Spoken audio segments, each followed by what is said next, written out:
Assalamualaikum warahmatullahi wabarakatuh. Kami dari kelompok 6 akan mempresentasikan mengenai materi pertemuan pertama, yakni sejarah pertumbuhan dan perkembangan Islam secara komprehensif. Apa saja yang akan dibahas? Yang pertama adalah sejarah pertumbuhan dan perkembangan Al-Quran di era Rasulullah dan Khulafaur Rasyidin, sejarah pertumbuhan dan perkembangan Al-Quran di era sahabat hingga masa kini, tokoh-tokoh sahabat dan tabi'in yang berperan ada siapa saja, istilah ulum Al-Quran dan karakteristik berdasarkan masanya itu seperti apa. Sejarah perkembangan di era Rasulullah. Pada masa ini, studi Al-Quran berkembang dengan metode langsung dari Rasulullah kepada para sahabat.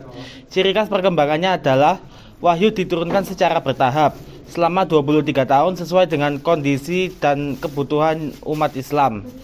Yang kedua adalah talaqi dan hafalan. Para sahabat mempelajari Al-Quran dan mendengarkannya langsung dari Rasulullah lalu menghafalnya. Yang ketiga, penulisan terbatas. Al-Quran dicatat di pelepah kurma, tulang, dan kulit hewan oleh sahabat seperti Zaid bin Thabit. Yang keempat adalah pemahaman dan pengalaman. Para sahabat tidak hanya menghafal tetapi juga memahami dan mengamalkan ayat sebelum beralih ke ayat lain. Yang kelima adalah daurah Al-Quran.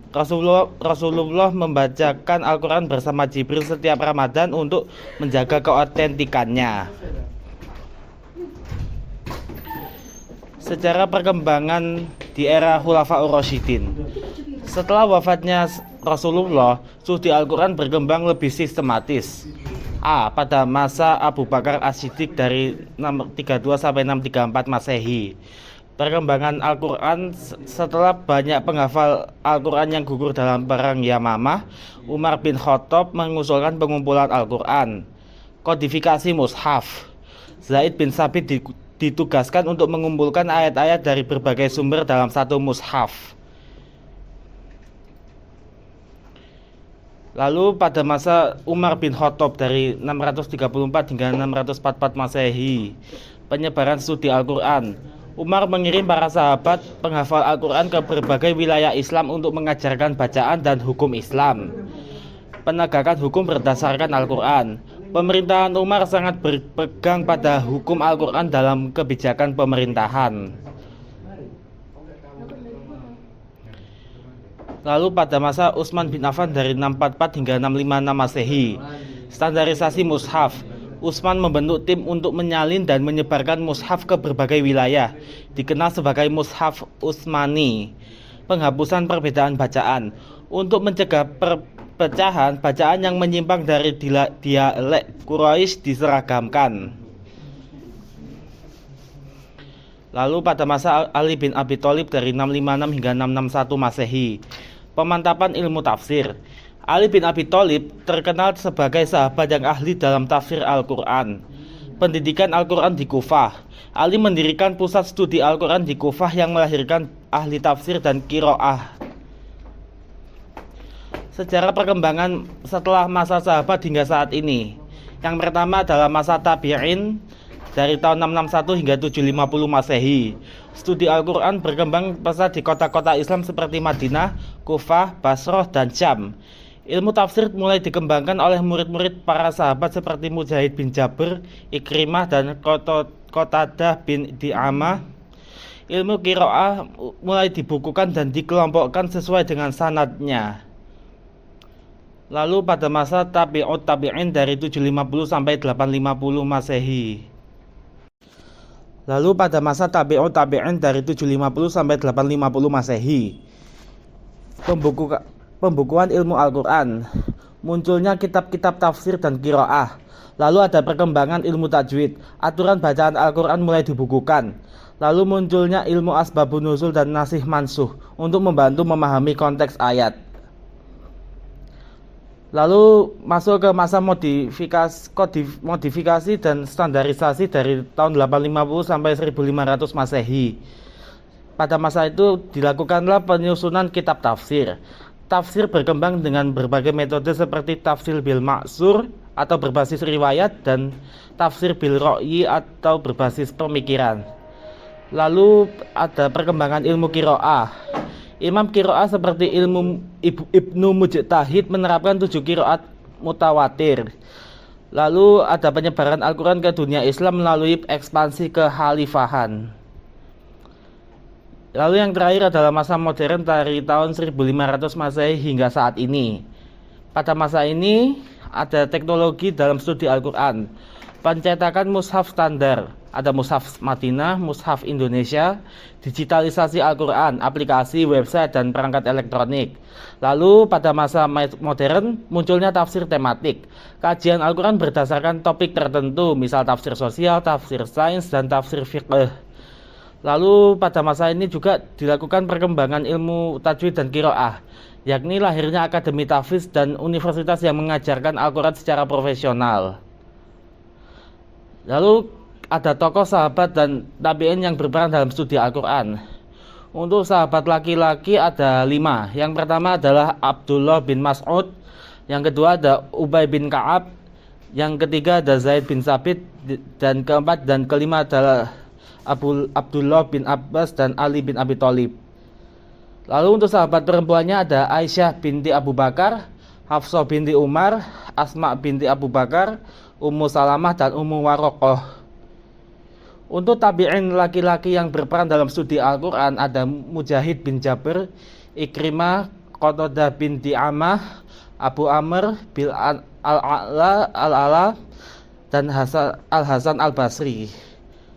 Untuk tabi'in perempuan ada Amrah bin Abdurrahman, Rabi'ah bin Muawiyah, Hafsah binti Sirin, Fatimah binti Mundir, dan Ummu Darda. Apa sih ulum Al-Quran itu? Ulum Al-Quran secara bahasa berarti ilmu-ilmu Al-Quran. Secara istilah, ulum Al-Quran adalah kumpulan ilmu yang membahas berbagai aspek yang berkaitan dengan Al-Quran, baik dari segi sejarah, kandungan, hukum, bacaan, maupun cara memahaminya. Ilmu ini mencakup kajian tentang bagaimana Al-Quran diturunkan, cara membacanya, tafsirnya, serta aspek-aspek lain yang membantu umat Islam memahami dan mengamalkan isi Al-Quran dengan benar. Bisa di next. Ruang lingkup. Ulum Al-Quran mencakup berbagai cabang ilmu yang membantu dalam memahami dan menjelaskan Al-Quran diantaranya. Nomor 1, ilmu wahyu, mempelajari bagaimana Al-Quran diturunkan kepada Nabi Muhammad SAW.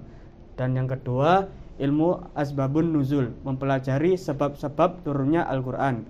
Yang ketiga, ilmu nasikh wa mansukh, mempelajari ayat yang menghapus dan dihapus hukumnya. Yang keempat, ilmu qiraat, mempelajari variasi bacaan dalam Al-Quran. Yang kelima, ilmu tajwid, mempelajari aturan dan tata cara membaca Al-Quran dengan baik dan benar. Dan yang keenam, ilmu tafsir, mempelajari makna dan kandungan ayat-ayat Al-Quran. Yang terakhir, ilmu i'jaz Al-Quran, mempelajari keistimewaan dan mukjizat Al-Quran dari berbagai aspek, baik bahasa hukum maupun ilmu pengetahuan. Karakteristik perkembangan studi Al-Quran sesuai masanya. Masa Rasulullah pada tahun 632 sampai 610 Masehi. Masa wahyu dan pengajaran langsung. Masa Khulafaur Rasyidin, masa tabi'in dan tabi'ut tabi'in, masa formalisasi ilmu dan masa klasik, masa kodifikasi ilmu secara sistematis, masa pertengahan, masa penyempurnaan dan penyebaran global, dan masa modern, masa digitalisasi dan kontekstualisasi. Al-Quran diturunkan secara bertahap sesuai dengan situasi dan kebutuhan umat Islam. Diajarkan langsung oleh Rasulullah, sahabat belajar langsung dari Nabi dalam memahami ayat-ayat Al-Quran, menghafal dan menulis Al-Quran. Para sahabat menghafal dan sebagian mencatat wahyu di pelapah kurma, tulang, dan kulit. Pemahaman praktis, Al-Quran langsung diamalkan dalam kehidupan sehari-hari. Tidak ada klasifikasi ilmu, studi Al-Quran bersifat alami tanpa pembagian cabang ilmu tertentu. Masih dalam karakteristik perkembangan studi Al-Quran, pengumpulan Al-Quran dalam satu mushaf dilakukan di masa Abu Bakar dan disempurnakan oleh Utsman bin Affan. Penyebaran qiraat standar. Mushaf Utsmani dijadikan standar dan dikirim ke berbagai wilayah. Munculnya ilmu tafsir awal. Sahabat seperti Ibnu Abbas dan Ibnu Mas'ud mulai menjelaskan makna ayat. Pemantapan ilmu tajwid, fokus pada bacaan yang benar sesuai dengan lisan Nabi. Bisa di next. Munculnya ilmu qiraat dikodifikasikan oleh ulama seperti Abu Amr bin Al-A'la dan Nafi Al-Madani. Kodifikasi ilmu tafsir, muncul tafsir bil ma'sur berdasarkan riwayat sahabat. Pengembangan ilmu tajwid. Aturan membaca Al-Quran mulai disusun lebih sistematis dan penyebaran ilmu tafsir ke wilayah Islam. Kajian Al-Quran berkembang di Kufah, Basrah, Madinah, dan Damaskus. Munculnya berbagai cabang ilmu Al-Quran seperti ilmu asbabun nuzul, nasiwan maksud, dan i'jaz Al-Quran. Penyusunan kitab-kitab tafsir seperti tafsir At-Tabari, tafsir bil Ma'sur, dan tafsir Al-Zamakhsyari atau tafsir bil Ra'i. Perkembangan ilmu qiraat, munculnya 7 dan 10 qiraat mutawatir. Ilmu tajwid diajarkan secara formal, disusun dalam bentuk kitab seperti Al-Jazariyah, karya Ibnu Al-Jazari. Tafsir semakin variatif, muncul tafsir sufi, tafsir filosofis, dan tafsir fikih. Penyebaran ilmu Al-Quran ke dunia Islam berkat percetakan mushaf dan kitab tafsir. Munculnya ulama besar seperti Imam As-Suyuti dengan Al-Itqan fi ulum al-Quran, standarisasi ilmu tajwid dan qiraat, pengajaran lebih luas melalui madrasah dan pesantren.